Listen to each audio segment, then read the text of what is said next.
So on October 4th, Facebook went down for 6 hours. And considering Facebook is one of the biggest websites in the entire universe, that was kind of a surprise. And while it was down, it allowed me to think a bit about my relationship with Facebook. And I'm sure that's something that a lot of people are thinking about now, kind of in the wake of that. So my name is Nick, and we're in the green room where I give my thoughts about things. So I wasn't the first on social media. Everyone was kind of jumping on. People were getting excited about MySpace back in late 2005, 2006, and that's when I got into it so I could start promoting my new documentary at the time, E3 from the Outside In, which ultimately didn't pan out, but I mean, then I was on MySpace and I was able to connect to friends in a way that wasn't just email or instant messenger or MSN. It was a more persistent way of doing that, and that's how I connected with my Best Buy coworkers and stuff like that.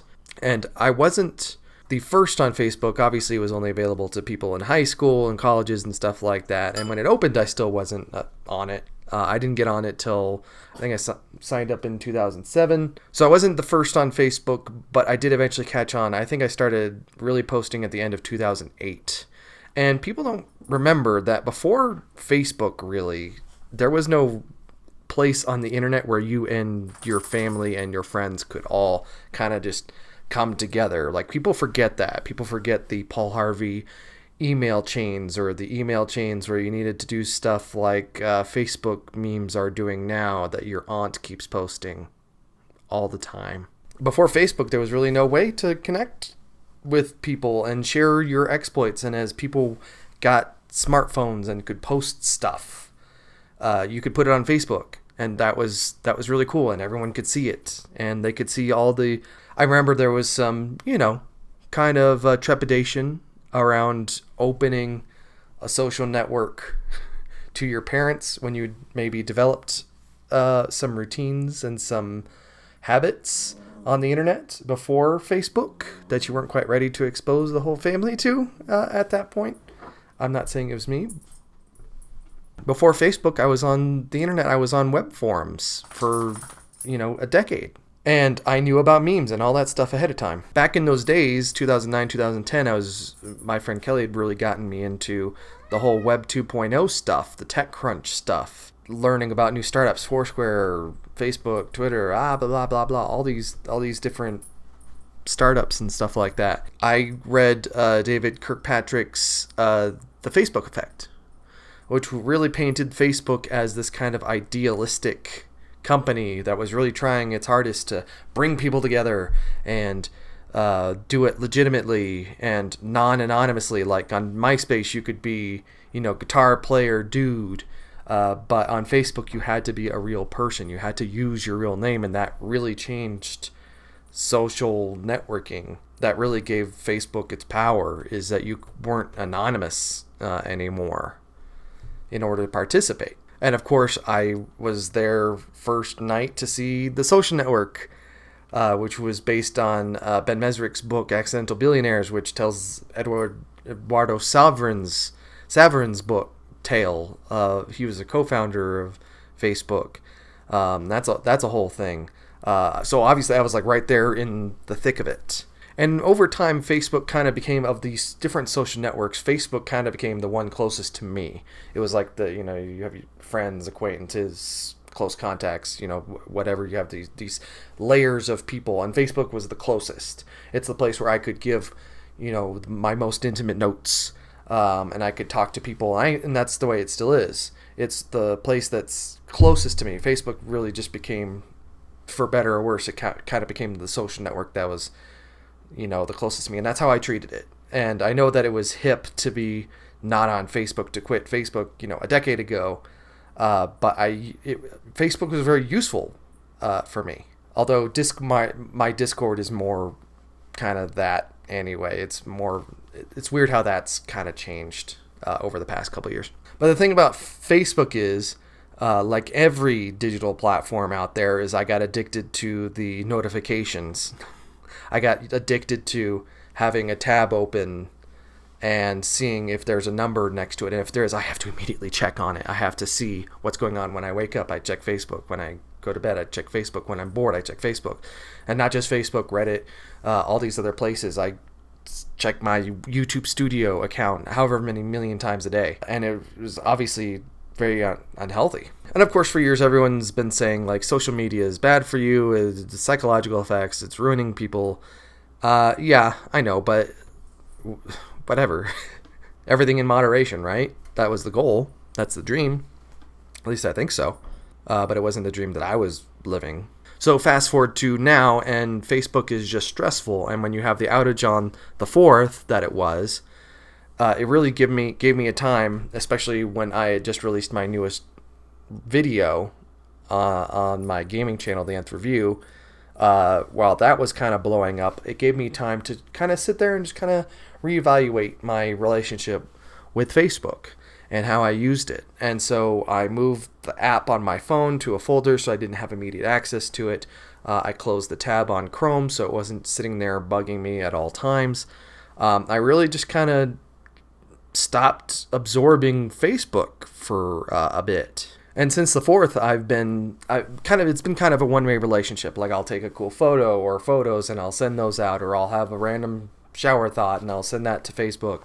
A place where people, I think, will appreciate it, get the kind of top of the mind just thoughts and stuff like that, just something that'll make people laugh or give some indication that I'm alive, which is pretty cool, because when you're on Facebook, if you haven't posted in a couple days, then you're probably dead. But in the past couple days, because it's been, I guess it's a week and a half, almost a week and a half now, coming back to Facebook and seeing the stuff on there, it's overwhelming. It's so crazy to see, like, how addictive and how toxic that can be. Because Facebook used to be let me just look at photos, let me look at updates about what people are doing and things like that. And I think even it's at the root of the problem is the self-curation of, I have surrounded myself with like-minded people who take things very seriously about what they want changed in the world, what we want changed in the world politically,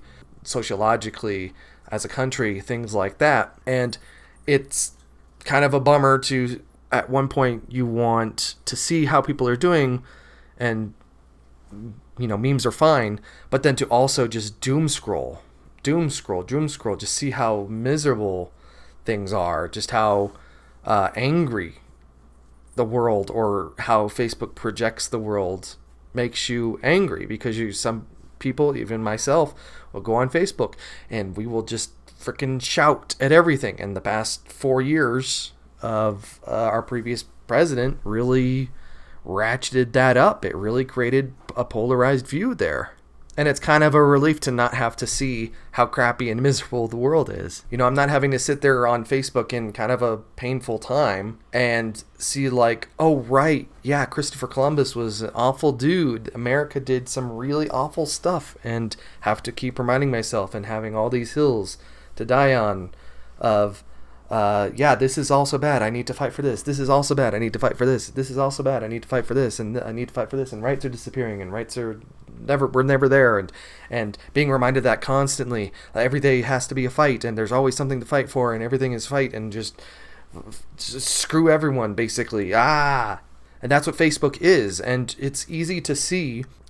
That's just from my perspective. I think I'm a smart dude, in a smart group, and that's what I see. I can't imagine what it's like if you were a Trump supporter who's like anti-vax, and you're in this echo chamber of people's reinforcing that the government is trying to take your... Sorry, I'm watching my cat. I can't imagine what it's like when the government's trying to take away all your rights and stuff like that. Even if it's completely untrue, it doesn't matter. The facts don't matter, because you're in this echo chamber that Facebook is not even trying to fix right now, which we'll talk about in a minute. It's just this self-perpetuating nausea cycle. You're constantly throttling yourself down a roller coaster loop all the time, and it's everyone. And that's why Facebook has been under the limelight. And of course, they're having this research done that's being buried, and whistleblowers are having to blow their whistles instead of just being able to sound alarms internally. It's nuts. It's frustrating to get back on Facebook after some time off, and I'm scrolling and I'm just reading articles